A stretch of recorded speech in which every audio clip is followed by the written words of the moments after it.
મારે બંધન નથી જોઈતું, મારે તો મુક્તિ જોઈએ છે. મારે બંધન નહીં જોઈએ, મારે મુક્તિ જોઈએ છે.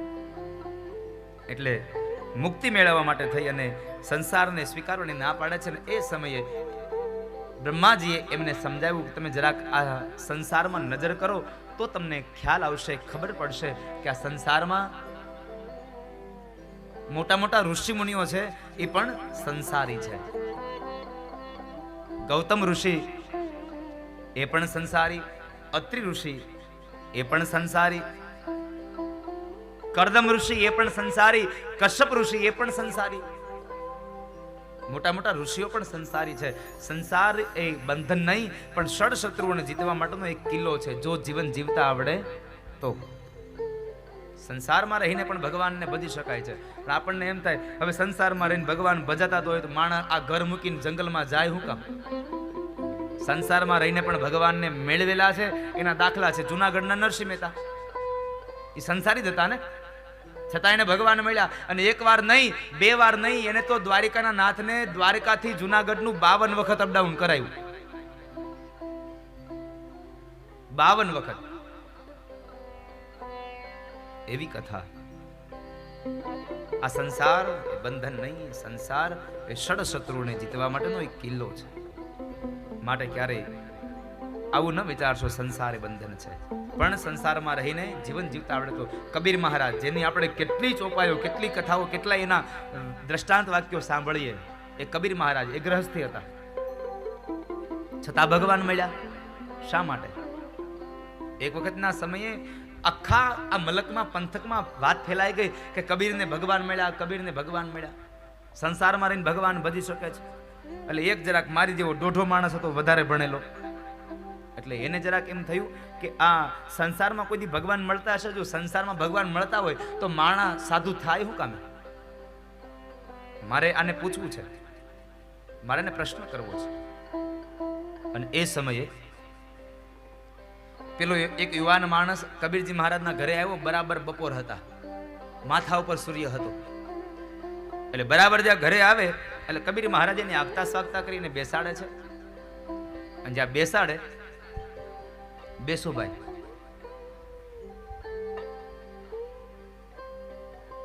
એટલે પેલો યુવાન પ્રશ્ન કરે છે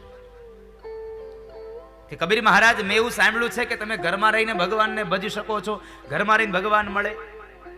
કબીર મહારાજ કહે છે, હા ભાઈ, ભજી હગે ને, કેમ ન ભજાય? મળે ભગવાન, શું કામ ન મળે? આ હું ભજું ઘરમાં રહીને? અરે પણ ઘરમાં તમારા પત્ની, તમારા બાળકો, તમારા દીકરાઓની પત્નીઓ, આ એના દીકરાઓ, આ બધા તમને અડચણરૂપ નથી થતા? બેસો, હું ભગવાનને શું કામ ઘરમાં ભજી શકું છું એનું ઉદાહરણ આપું. કબીર મહારાજે અવાજ કર્યો, એ સાંભળ્યું? એ જરાક આ તાર તૂટી ગયો છે, દીવો આપી જશો? એ સમયે બરાબર રેડિયો ફેરવતા હતા. અને એ સમયે બરાબર કબીર મહારાજના પત્ની આંગણામાં વાસણ માંગતા હતા. એટલે પત્ની ઊભા થયા, રસોડામાં ગયા અને રસોડામાં જઈ અને દીવો પ્રગટાવી અને લાવી અને કબીર મહારાજની પાસે આવી, ચૂપચાપ દઈ અને વળી પાછા પોતે જતા રહ્યા. બોલો, માણસ કહે છે, કબીર મહારાજ, આ મને કઈ સમજાણું નહીં. સમજાવું, સાંભળો. અહીંયા દિવસ છે કે રાત્રિ? દિવસ. અહીંયા અંધારું છે કે અંજવાળું? અંજવાળું. અહીંયા મારા આ તાર તૂટ્યો છે? નહીં. તો મેં દીવો મગાવ્યો? હા. મારા પત્ની કામ કરતા હતા કે નવરા હતા? કામ કરે છે. છતાં શું થયું? દીવો મૂકીને વયા ગયા. એક શબ્દ બોલ્યા નહીં. એટલે તો હું ભગવાનને ભજી શકું છું. મારે જેવું જીવન જીવવું છે એવું મારા પત્નીઓ, મારા બાળકો મને અનુરૂપ થઈને રહે છે. બાકી આગળ બીજી હોત ને તો ન્યાથી બોલી હોત. આ મારો બાપ માથા ઉપર આવ્યો, કપાળમાં ભગવાને 2 નથી આપી. મારા પત્ની મને અનુકૂળ થઈને રહે છે ને, એટલા માટે હું ભગવાનને ઘરમાં રહીને પણ ભજી શકું છું. સંસારને છોડવાની જરૂર નથી સાહેબ, સમયાંતરે માત્ર વ્યવહારને છોડવાની જરૂર છે. પણ આપણાથી રહેવાય નહીં ને. દીકરાની પત્ની ઘરમાં આવી જાય, એ ઘરનું કામ કરતા હોય, પણ સાસુમાને હક ન થાય. બોલવું તો પડે જ. એટલે તરત જ બોલે, હજી આ કામ બાકી છે, હજી આ કામ બાકી છે. એને ભગવાને એક જ પંડ આપ્યું છે, બે હાથ આપ્યા છે, એટલે એક પછી એક કામ થાય. એક અરે બધાય કામ ન થાય. અને બહુ એવું હોય કે કાંઈ કામ કરી નાખવા છે, એકાદું કામ આપણે કરવા લગાય, હાવ નવરા બેહવું, એકાદું કામ આપણે કરીએ. એટલે દીકરાની બહુ કોઈ દી જાત્રામાં ન મોકલે. ન કરીને ઘરવાળાને કહે, ભલે મને હાડીઓ ઓછી લઈ દેજો, પણ આ તમારા બાને તમે જાત્રામાં મોકલો. એટલે 15 દી તો અહીંયા નિરાય. એટલે આ બધું હું જે કહું છું એ બધું આ દક્ષિણ ગુજરાતની વાત છે. આ તમારા આ લાંબા બંદર બાજુની વાત જ નથી. અહીંયા તો બધું રેડી છે. હવે રેવું 3 દિન ખોટું આંખે થઈને જવું. અહીંયા તો બધા સાસુ પોતાના દીકરાની વહુને એને માથે હાથ ફેરવીને રોટલો જમાડે છે. અને નો જમાડતા હોય તો જમાડજો. કારણ કે આપણી ઈચ્છા હોય કે આપણી દીકરી સાસરે જાય ને ત્યાં એને હાહુ હારી મળે. તો આપણી ઘરે દીકરી આવી, એની માની ઈચ્છા હોય કે આપણી દીકરીને હાવ એટલે આપણે હારા થઈ જવું. આ બધાય મા બાપની ઈચ્છા હોય મારી દીકરી સાસરે જાય તો એને ત્યાં બધી પ્રકારની છૂટછાટ મળે. તમારી દીકરીને છૂટછાટ ત્યાં તમારા એના સાસરે એમાં જોઈએ છે, પણ તમારા દીકરાની વહુ આવે તો તમારે બધી પર જ પડાવી છે. પાસે એમ ન ચાલે. તો તમારા ઘરમાં આવી એ પણ કોઈકની દીકરી છે, એને તમારે છૂટછાટ આપતા શીખો, પછી તમે તમારી દીકરી માટે છૂટછાટ માંગો. આ તો મારું મારા બાપનું ને તારું મારું હૈયારું, આવું ન ચાલે. જો તમારે ન્યાય જ કરવો છે તો બંને પક્ષમાં ન્યાય હોવો જોઈએ. પણ અત્યારે તો દીકરી ભણેલી ગણેલી હોય છે ને, એટલે બહુ સારું હોય છે સાહેબ. કારણ એટલા માટે શું છે કે એ સમજે છે. એટલે સમજ્યા પછી માણસ એની વચ્ચે થોડુંક સમજણ વૃત્તિ આવી જાય એટલે ઝઘડા ઓછા થઈ જાય. અને આ બાજુ તમને મારી સૌને પ્રાર્થના છે કે દીકરાઓને ભણાવો, મન ના નથી, પણ સાથે દીકરીઓને પણ ભણાવજો. દીકરીને પણ ભણી ગણીને મોટી બનાવજો, જેથી કરીને એના જીવનમાં ક્યારેય દુઃખી ન થાય. દીકરીઓને ભણાવજો તમે. અહીંયા જો ન ભણાવતા હોય તો દીકરીઓને ભણાવજો, એને પણ પગભર કરજો, પણ ભણી ગણીને મોટી કરજો. ખાલી ભણાવીને મોટી ન કરતા. આ મારી વાત ઉપર ખાસ ખ્યાલ રાખજો. માત્ર ભણાવીને મોટી ન કરતા, એને સાથે ગણાવજો. કારણ કે ખાલી ભણ્યું હોય એ કામમાં ન આવે, હારે ગણ્યું હોવું જોઈએ. હું એકવાર વડોદરા પધરામણીમાં ગયો. એટલે વડોદરા તો એજ્યુકેશનનું સિટી છે. એટલે બરાબર જે ઘરે પધરામણીમાં ગયો હતો ને, તો એ બેન મને બધા એના પરિવારની ઓળખાણ કરાવતા હતા કે દાદા આ મારી મોટી દીકરી, આ મારી નાની દીકરી, આ મારો દીકરો, હજી એક મારી મોટી દીકરી છે, એ તો બહુ ભણી છે, આ બધા મારા દીકરાઓ ભણે છે. અમારું આખું ઘર એજ્યુકેટેડ છે, બધા લોકો ભણેલા છીએ, બધા નોકરિયાત છીએ. મારી સૌથી મોટી દીકરી છે ને, એ તો M.Com કરે છે, મીડિયમ ઇંગ્લિશમાં, બહુ ભણી છે. એટલે મેં પૂછ્યું તો એ ક્યાં ગઈ છે? એ હમણાં બહાર ગઈ છે, હમણાં આવે છે. એટલે બરાબર એ દીકરી આવી એટલે મારી નજર ગઈ. એટલે દીકરી હાથમાં થેલી લઈને આવી હતી. એટલે હજી હું કાંઈ બોલું ને ત્યાં જ બેન બોલ્યા કે આ મારી મોટી દીકરી. હા, મેં કીધું બરાબર. એટલે મેં થોડી વાર થઈ ને એટલે મેં છું કે આ બેન M.Com કર્યા હતા એ જ ને? હા, એ M.Com કરી. દાદા બહુ ભણી છે, બહુ ભણવા હોશિયાર છે. મેં કીધું એને કહેજો કે હવે શાકભાજી લેવા જાય ને ત્યારે ટમેટા સૌથી છેલ્લે લેવાય.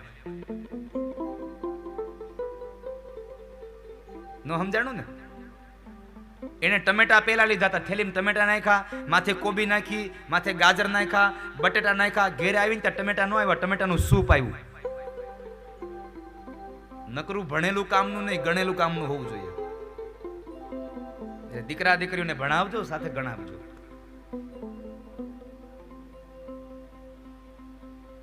એટલે સંસાર એ ષડશત્રુઓને જીતવા માટેનો એક કિલ્લો છે સાહેબ. ગૃહસ્થાશ્રમ એ સર્વશ્રેષ્ઠ આશ્રમ છે.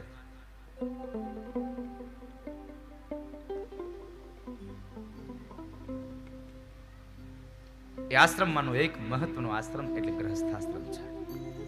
પ્રિયવ્રત મહારાજે ગૃહસ્થ બન્યા છે.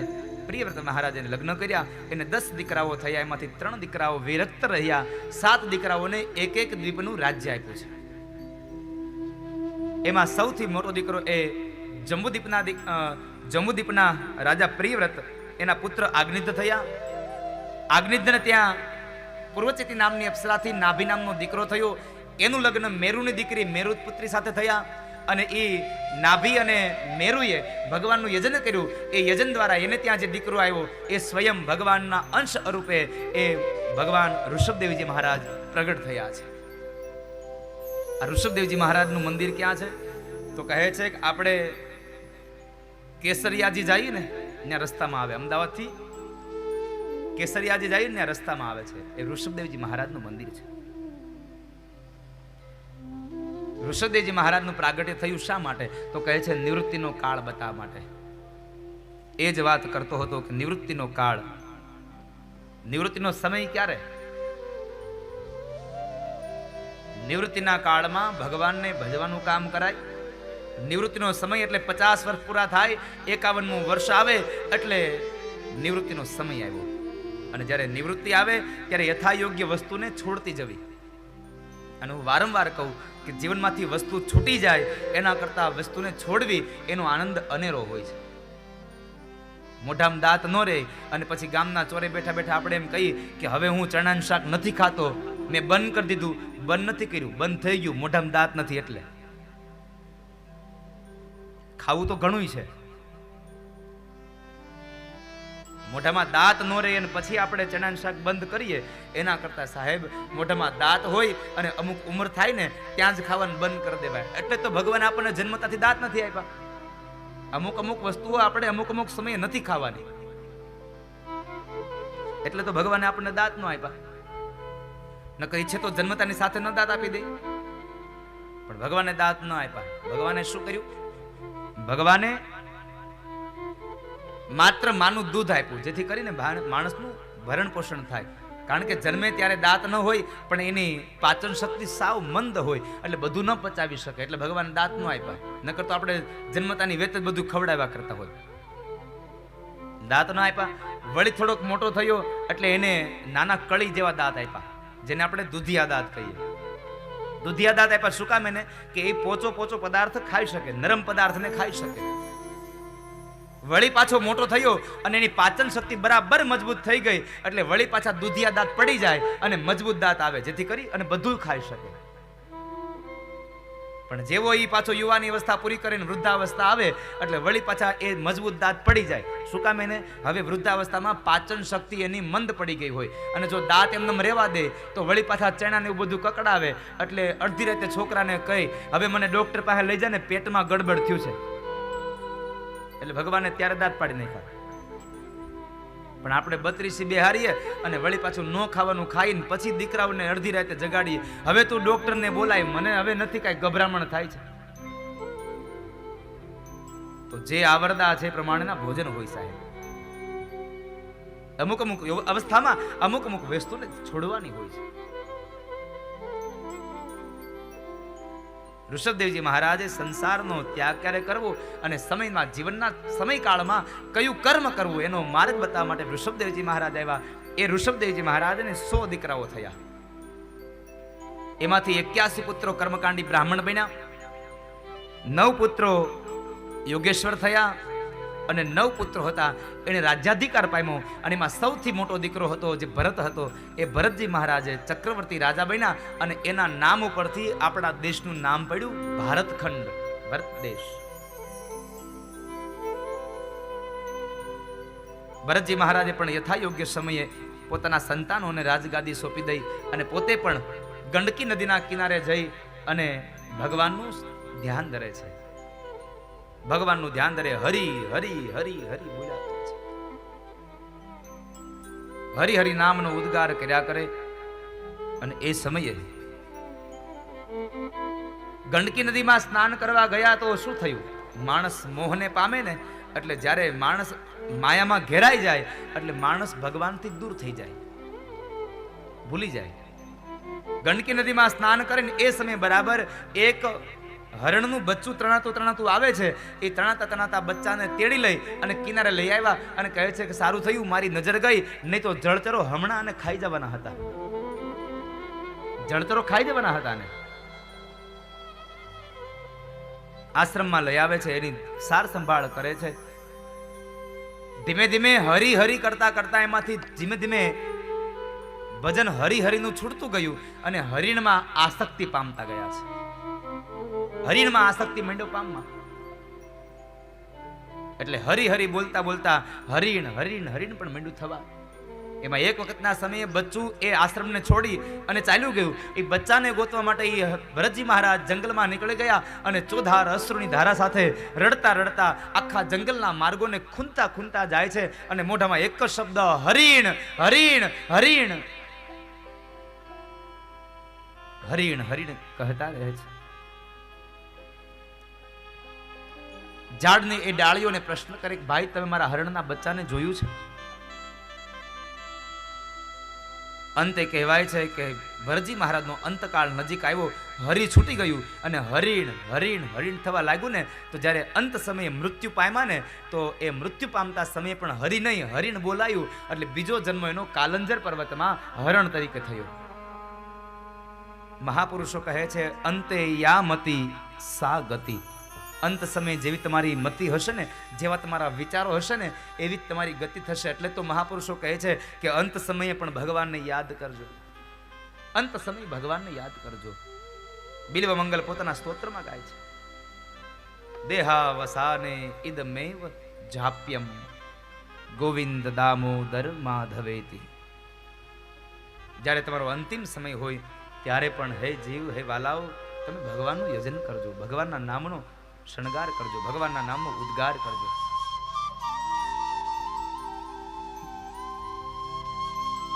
પણ ભગવાનની પ્રાર્થના કરો ને, તો એમાં હું આ બધાને દરરોજ કહું કે નિસ્વાર્થ ભાવથી પ્રાર્થના કરજો, કશું માગો નહીં, તમે ભગવાનને ચાહો, ભગવાન સે કુછ ન ચાહો. મેં સવારમાં 4 પ્રકારની ભક્તિની વાત કરી હતી, એમાંથી છેલ્લી ચોથી ભક્તિ એ નિર્ગુણા ભક્તિ, કે ભગવાનની ભક્તિ કરે પણ એની પાસે મોક્ષ પણ ન માગે, એ નિર્ગુણા ભક્તિ છે, નિર્ગુણ ભક્તિ છે. પણ આપણે તો ભગવાનની સામે દીવો કરીએ અને કર્યા ભેગું જ પ્રાર્થના કરીએ, ભગવાન મને આ દેજો, મને તે દેજો, અને આપણને બધું મળી ગયું તો આપણે આપણા છોકરા હાટું ચાલુ કરી, મારા છોકરાને ધંધો હારો દેજો. હવે ભગવાન કે એલા તે તારું તો પૂરું કર્યું, હવે તું બીજાનું તો માગવાનું બંધ કર્યું. પણ માણસ, આ જગતનો માણસ માગતા ધરાય નહીં સાહેબ, જરાય માગતા ધરાય નહીં.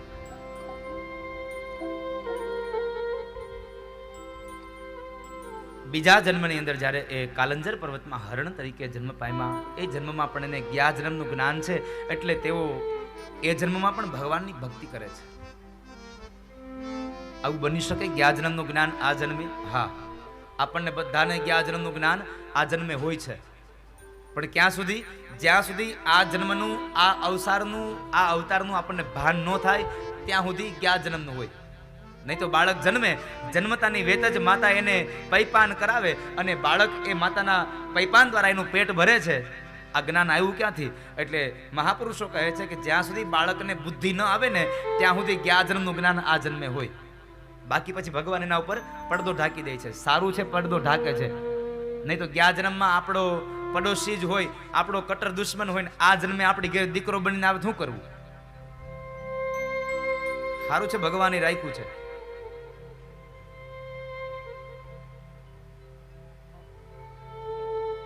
જ્ઞા જન્મને લઈ અને હરણના શરીરમાં પણ એમણે ભગવાનનું યજન કર્યું, ભગવાનનું ભજન કર્યું, અને ત્યાર પછી હરણનું શરીર છૂટ્યું અને બીજો જન્મ જ્યારે અંગીરા નામના ગોત્રના બ્રાહ્મણને ત્યાં થયો, એમાં એ બ્રાહ્મણને 2 પત્નીઓ છે. એક પત્નીથી એક જોડલું થયું અને એક પત્નીથી એક દીકરો છે.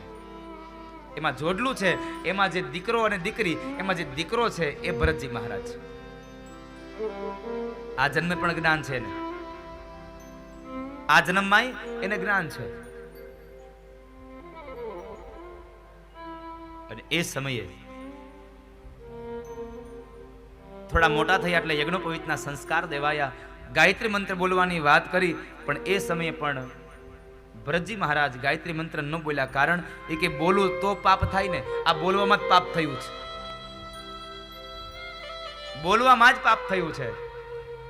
બોલું તો પાપ થાય, ગાયત્રી મંત્ર પણ ન બોલ્યા. વિદ્યા અભ્યાસ માટે બેસાડ્યા પણ અભ્યાસમાં મન લાગ્યું નહીં, એટલે એમાં બરાબર મા બાપ મૃત્યુ પામ્યા અને સાવકા ભાઈની હારે રહે છે. જ્યારે સાવકા ભાઈની હારે રહે છે ત્યારે સાવકા ભાઈને ખબર પડી કે આને ભણવામાં કાંઈ રસ નથી, એટલે ભરતને કહે છે, ભરત તારે ભણવું ન હોય તો વાડીએ જઈ અને જાવ, પાકનું ધ્યાન રાખો. ભરતજી મહારાજ ઘરે આવ્યા. ત્યાં ઘરે આવી વાડી આવ્યા છે ને વાડી આવીને જ્યાં જુએ તો મબલખ પાક ઊભો છે અને પાકની અંદર એ બાજરાની ડુંડીઓમાં ચકલીઓ બેઠી બેઠી દાણાઓ ખાય છે. આ દ્રશ્યને જોઈ અને ભરતજી મહારાજ તો અતિશય આનંદ પામ્યા અને મોઢામાંથી શબ્દો સરી પડ્યા, રામ કી ચીડિયા રામ કા ખેત, ખાલો ચીડિયા ભર ભર પેટ. તમે તમારા પેટ ભરીને ખાવ, આ તો રામની ચકલીઓ છે, રામનું ખેતર છે, મને શું વાંધો? જેનું ખાય છે એને વાંધો નહોતો, બાજુના ખેતરવાળાને વાંધો પડ્યો. જેનું ખાય છે એને વાંધો ન પડ્યો, બાજુના ખેતરવાળાને વાંધો પડ્યો. એટલે એણે એના ભાઈને જઈને કહ્યું, કેલા તે ઓલાને ધ્યાન રાખવા મોકલ્યો છે કે પછી કેમ, શું થયું? અરે કેટલા પક્ષીઓ આવીને એમાં ચણે છે પણ કોઈને ઉડાડતો નથી હોય. એમ ભરતને બોલાવીને કહે છે, ભરત તારે જો કામ ન કરવું હોય તો મારા ઘરના રોટલા બગાડમાં નીકળી જા, ઘરેથી ચાલ્યો જા. ભરતજી મારા ઘર છોડીને નીકળી ગયા છે, અવધૂતના વેશમાં છે અને આ તો જડ ભરત છે. ઘણા દિવસો સુધી ન નાય, ઘણા દિવસો સુધી ભોજન ન કરે, યાદ આવે તો નાઈ લે, આવું જીવન જીવે છે. અને એ સમયે એક વખતના સમય બરાબર ભરતજી મહારાજ નીકળી ગયા, જંગલના માર્ગોમાં ચાલ્યા જાય છે અને એ ચાલતા ચાલતા બરાબર આગળ પહોંચ્યા. ત્યાં બરાબર જંગલનો રાજા ભીલ હતો, ભીલોનો રાજા હતો અને એની ઘરે દીકરો નહોતો, એટલે દીકરાને પ્રાપ્તિ માટે થઈ અને એક માણસની બલિ ચડાવવાની હતી. એક માણસની બલિ ચડાવવાની હતી. એટલે જે માણસની બલિ ચડાવવાની હતી એ માણસ ભાગી ગયો. એટલે માણસને પકડવા માટે જ્યારે માણસો દોડતા આવે છે, ભાગી ગયો એ માણસ ન મળ્યો, પણ રસ્તામાં ડોલતા ડોલતા ભરતજી મહારાજ મળ્યા, એને પકડીને લઈ ગયા. આપણે તો ગમે એને મારવાનો છે ને, એને પકડીને લઈ ગયા. આ પહેલાના સમયમાં બલિનું એક પ્રથા હતી. પણ મને મારો અંદરથી આત્મો એમ કહે છે કે કોઈ દિવસ ભગવાન કે કોઈ દિવસ કોઈ માતાજી ક્યારે કોઈનો જીવ માગે આવું મને નથી લાગતું સાહેબ. આપણી અંધશ્રદ્ધાઓ હતી. તમે એમ માનો છો કે હવે બંધ થઈ ગયું? હવે આ બલિદાન બંધ થઈ ગયું? ગામમાં યજ્ઞ હોય તો અહીંયા એવું બલિ આપે છે હજી? હે રાકેશભાઈ? નહીં ને? પણ હજી માત્ર ખાલી એક જગ્યાએથી પાત્ર બદલ્યું છે, ભાવ નથી બદલ્યો. મારી વાતને યાદ રાખજો. ભગવાન હંમેશા વસ્તુનો ભૂખો નથી, ભગવાન તમારી ભાવનાઓનો ભૂખો છે. ભગવાનને તમે કેવું આપો છો ને એ મહત્વની વાત છે, કેટલું આપો છો એ મહત્વ નથી, કેવા ભાવથી આપો છો એ મહત્વની વાત છે. તો હજી પણ બલિદાન ચાલુ છે આપણા આ સમાજમાં. આજે મારે આ ચેતરિયા પરિવારના આંગણેથી એક પ્રાર્થના કરવી છે. હું યજ્ઞનું મુહૂર્ત આપું ને એટલે પૂજાપો લખી દઉં ને એટલે સીધા જ યજમાન પૂજાપો વાંચે અને વાંચતાની સાથે જ એ વાંચીને સીધું એમ કે, હે દાદા આમાં ઓલું કોળું નથી લાવવાનું અમારે? આ બાજુ કોળાનો રિવાજ છે? હે અમુક અમુક આ પાડે છે, અમુક અમુક ના પાડે છે. જો હોય તો સાંભળજો, જેને જેને ખબર છે કોળું છે એ સાંભળજો મારી વાત. એટલે તમે કોળું પછી કોઈ દી યજ્ઞમાં નહીં લાવો. એ કોળું મગાવરાવે અને જ્યારે કોળું એ વધેરે ત્યારે કેટલા લોકોએ જોયું છે? કોળું કાપે એ કેટલા લોકોએ જોયું છે? જોયું છે? કોળાને બાજોટ ઉપર રાખે, પાટલા ઉપર રાખે, એની ઉપર સિંદૂર નાખે, એના ઉપર કંકુ નાખે અને સરસ મજાની મોટી એવી એક ખડગ લે, શક્તિને હાથમાં લે અને સામે જે માણસ એ કોળું કાપવાનો છે ને ગોઠણિયા પર બેઠો હોય. જોજો કેમ બેઠો હોય? ગોઠણિયા ભર. અને એ જ્યારે એ કોળાને કાપે ને ત્યારે એટલો જોરથી ઘા કરે કે હમણાં બાજોટ મોહરવી ખડગને કાઢશે. કોળું છે પણ ભાવ શું છે? બલિદાનનો. એક માણસનું, એક પશુનું ત્યાંથી મસ્તક ઉતારે છે એવા ભાવથી આપણે એ કોળું કાપીએ છીએ. તો ભાવ રાખવો અને સામે કોળું રાખો, બધું એક જ છે સાહેબ. માટે હું આપ સૌને પ્રાર્થના કહું છું કે આવા ભાવથી ભગવાનની પૂજા ન કરશો. ભગવાનને કોઈના બલિદાનની જરૂર નથી, માત્ર એને ખીર, લાપસી અને રોટલી ખવડાવી દો, ઠાકુર તમારા ઉપર રાજી રેડ રહેશે. ભગવાન એ ભગવતી ચંદ્રભાગા તમારા ઉપર રાજી રહેશે. માણસનો ભાવ શુદ્ધ હોવો જોઈએ. ખડગ હોહરવી નીકળી જાય એટલી જોરથી મારે ને, આ ઘેરે શાક એમ સુધારી કોઈ દી આપણે? હે એ તો એકદમ નરમ નરમ હાથે, નકર તો સામે અંગૂઠામાં બેસી જાય.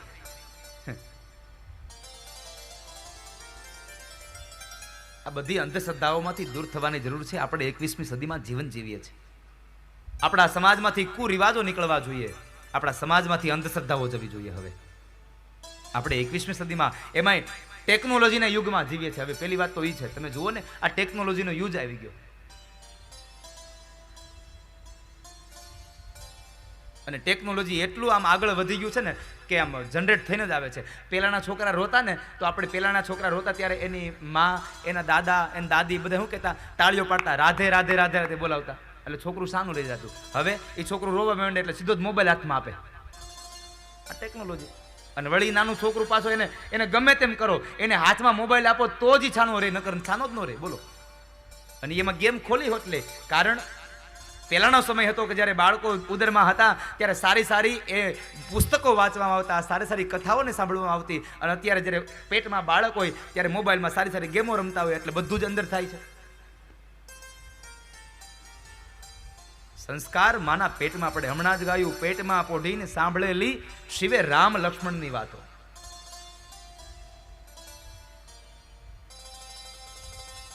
તો ભરતજી મહારાજને એ બલિદાન માટે લઈને ગયા છે. એટલે આ બલિદાનની પણ અંધશ્રદ્ધા હજી પણ આપણા સમાજમાં છે. જો હોય તો હું આપ સૌને પ્રાર્થના કરું છું, એ બલિદાનની અંધશ્રદ્ધાને હવે આપ કાઢજો. બલિદાન જરૂર આપજો, પણ સાત્વિક બલિદાન આપજો. કારણ તમે ભલે કોઈ પશુ નથી આપતા, પણ ભાવ તો તમારો પશુ જેવો જ હોય છે એમાં. એટલે તો એવા ભાવથી કાપો છો. નકર કાંઈ કોળાને કાપવા એટલી બધી 10 ફૂટ ઊંચી લઈ જવી પડે ધડ ઈંગનારાની.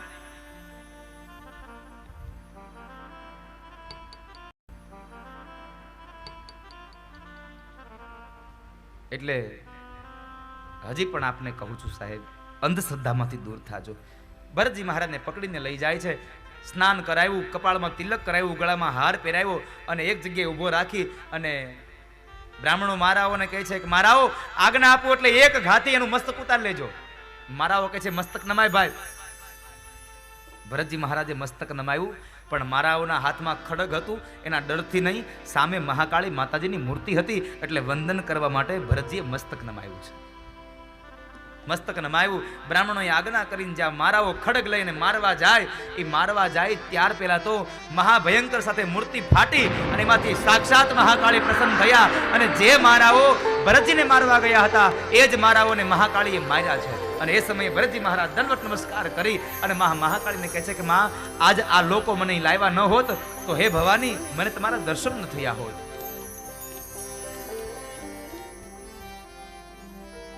ત્યાંથી ભરતજી મહારાજ નીકળ્યા અને જંગલના માર્ગોમાં ચાલ્યા જાય. અને એ સમયે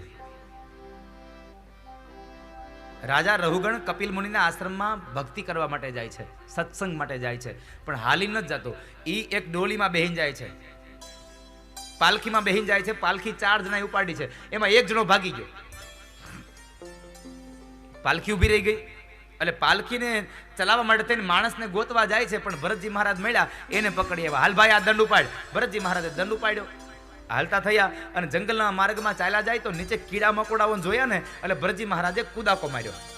જ્યાં કુદાકો માર્યો ને એટલે પાલખી હલી. એટલે અંદરથી રાજા રહુગણ બોલ્યો, એ ભાઈ સીધા ચાલો, કુદાકુદ કેમ કરો છો? ઓલા 3 લોકો બોલ્યા, મહારાજ અમે નહીં, ઓલો નવો આવ્યો ને એ કૂદે છે. એને સમજાયું, ભાઈ આમ કુદાકુદ ન કરીશું, સરખો ચાલ. અને એ સમયે બરાબર જાય છે.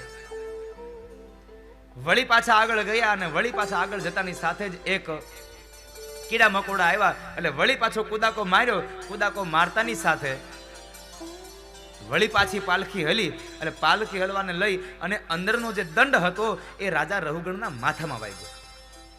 પાલખી ઊભી રખાવી, એકદમ ક્રોધમાં આવી અને પાલખી ઊભી રખાવી, નીચે ઉતરી અને ચાબુકના માર વડે એ ભરતજી મહારાજને મારે છે. ભરતજી મહારાજ તો તોય હસે છે. ભરતજી હસે છે એટલે રાજા રહુગણે પૂછ્યું, એલા તને વાગતું નથી? આ મરેલા જેવો છો, મારું છું તોય હસે છે? અને ભરતજી બોલ્યા છે કે અત્યાર સુધી નથી બોલ્યો, પણ જો આજ નહીં બોલું ને તો સમાજના લોકો એમ કહેશે ભરત જેવા ભરતે જેને ખંભે ઉપાડ્યો એની શું દશા થઈ. એટલે આજે હવે બોલવું પડશે. એટલે ભરતજી મહારાજ બોલ્યા કે ભાઈ મહારાજ, તમે કોને મારો છો? તમે મને નથી મારતા, તમે શરીરને મારો છો. અને શરીરને મારો એમાં મારે શું કામ દુઃખી થવું જોઈએ? મને ક્યાં વાગે છે? શરીરને વાગે છે. મને તો શસ્ત્ર છેદી ન શકે, પાણી ભીંજવી ન શકે, અગ્નિ બાળી ન શકે, વાયુ મને સૂકવી ન શકે. અને તમે મને એમ કહો છો મર્યા જેવો છો, તો મહારાજ એક વાત નક્કી કરો, 4 જણા કોને ઉપાડીને લઈને જાય? 4 જણાએ તમને ઉપાડ્યા છે, મને નહીં. એટલે મર્યા સમાન તો તમે જ લાગો છો, મને એવું લાગે છે. રાજા રહુગણ સમજી ગયો આ કોઈ સામાન્ય વ્યક્તિ નથી. એટલે રાજા રહુગણે પ્રશ્ન કર્યો, ભાઈ તમે કોણ છો? ભરતજી મહારાજ કહે છે, મહારાજ હું કોણ છું ને એટલે હુંની શોધ માટે તો હું નીકળી પડ્યો છું. દરેક જીવાત્માને કહું છું સાહેબ, હુંને ઓળખતા શીખો. પેલા પોતાની જાતને ઓળખો. જ્યાં સુધી તમે જાતને નહીં ઓળખો ત્યાં સુધી ભગવાન પાસે નહીં પહોંચી શકો. એક જગ્યાએ એક સભા ચાલતી હતી ને એક મહાપુરુષ હતા. એ મહાપુરુષ ચાલતા થયા એટલે એક માણસ પાસે જઈને કહે છે, મહારાજ તમે ભક્તિ કરો છો ને એમ હું ભક્તિ કરું છું, તો મારે ભગવાનને જોવા છે. તમે ભગવાનને મળ્યા છો તો ભગવાનને યારે મારી મુલાકાત કરાવી દો ને.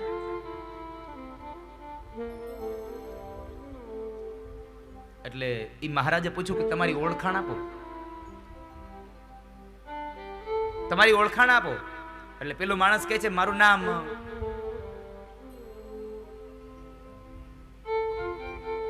યજ્ઞદેવ છે, મારું નામ યજ્ઞદેવ છે. બરાબર, મેં તમારું નામ નથી પૂછ્યું, મેં તમારું પૂછ્યું છે. સાંભળજો મારી વાત અને સમજવાના પ્રયત્નો કરશો તો સમજાશે આ વાત. આ તો તમારું નામ છે, કારણ તમે જન્માન તે તમારું નામ નહોતું, તે પછી નામ પડ્યું છે.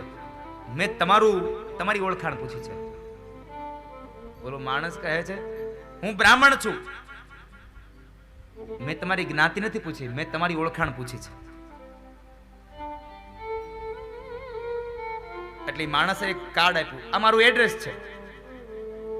ત્યારે ઓલા મહાપુરુષે કીધું, મેં તમારું એડ્રેસ તમારી ઓળખાણ પૂછી હતી, તમારા ઘરનું એડ્રેસ નથી પૂછ્યું. વળી બીજું કાર્ડ આપ્યું, ઓફિસનું એડ્રેસ આપ્યું. એટલે વળી પેલા મહારાજે કીધું, ભાઈ આ તો ઓફિસનું એડ્રેસ છે, મેં તો તમારું સરનામું પૂછ્યું, તમારી ઓળખાણ પૂછી છે. ઓલો માણસ ચકરી ખાઈ ગયો, તમે મારા શું કહેવા માંગો છો? હવે મને નથી ખબર કાંઈ. અને ત્યારે મહાપુરુષ બોલ્યા, ભાઈ પેલા તારી જાતને ઓળખતા શીખી જા અને તારી ઓળખાણ આપે ને પછી હું ભગવાન પાસે તારી ઓળખાણ આપીશ. જ્યાં સુધી તમે તમારી જાતને નહીં ઓળખી શકો ત્યાં સુધી ભગવાન પાસે નહીં પહોંચી શકો ક્યારેય. તમારી જાતને ઓળખતા શીખો તમે.